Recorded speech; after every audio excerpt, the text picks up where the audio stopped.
Why are these two books so important to concert photographers and photographers in general? That's what this video is about. I'm Robert Maxfield. I'm a concert and music photographer in Dallas-Fort Worth.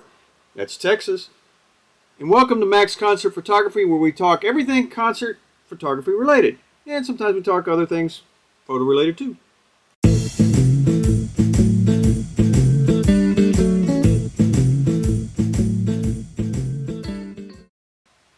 So you want to be a master photographer. I don't care if you've been at it for 6 seconds or 60 years.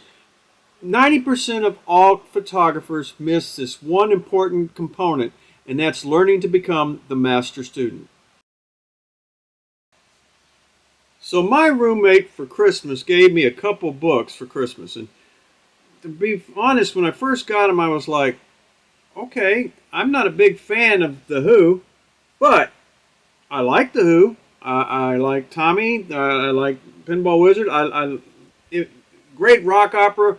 The British Invasion, very underrated. A great group. And it's got a lot of information. But the most important thing is it's got a lot of photographs of live shows. It's got a lot of photographs of stuff that is in the studio. That kind of thing. This book is put out by a guy named Matt Snow.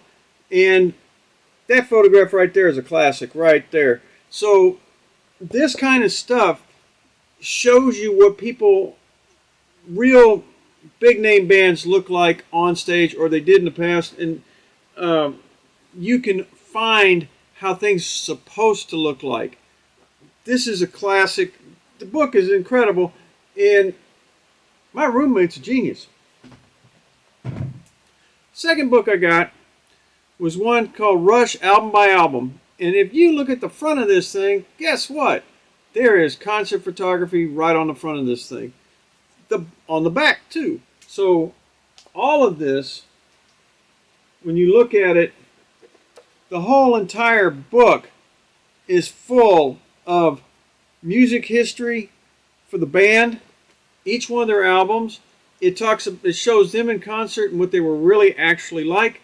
And this is incredible. So these books, while in themselves are not ground earth-shattering or breaking, you can find these at places like, well, she got these at Ollie's.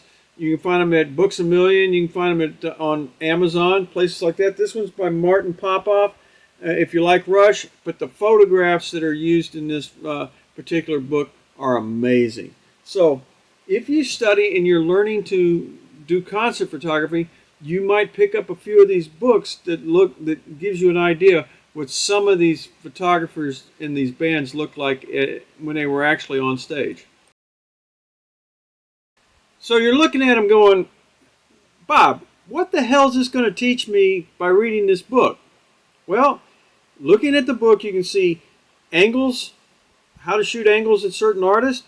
You can see lighting examples. You can see black and white tonal ranges. You can see all kinds of different variables that are normal to average, everyday concert and music photography staples. And you can learn from the angles, the shadows, the dynamic range, the tone, all of that. You can learn from that. And it can sit there in your hands, and you can read and read and read and read and look and look and look and look until you finally get it. But that's the big important usage of this book.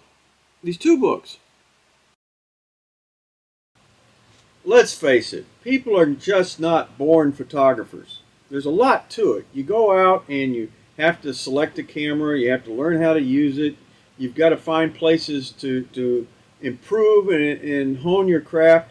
And it's the same thing. If you were a painter, say you were going to college and you wanted to learn how to paint, the first thing that they would do is take you and say, okay, you need to take art appreciation and art history.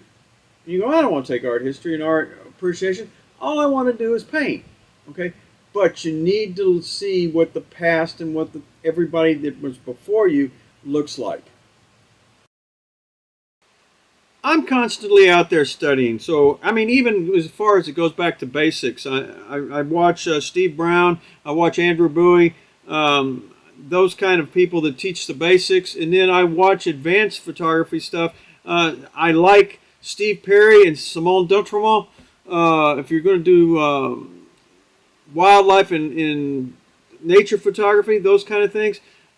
Sports stuff, there's a lot of good sports photographer instructors are out there online.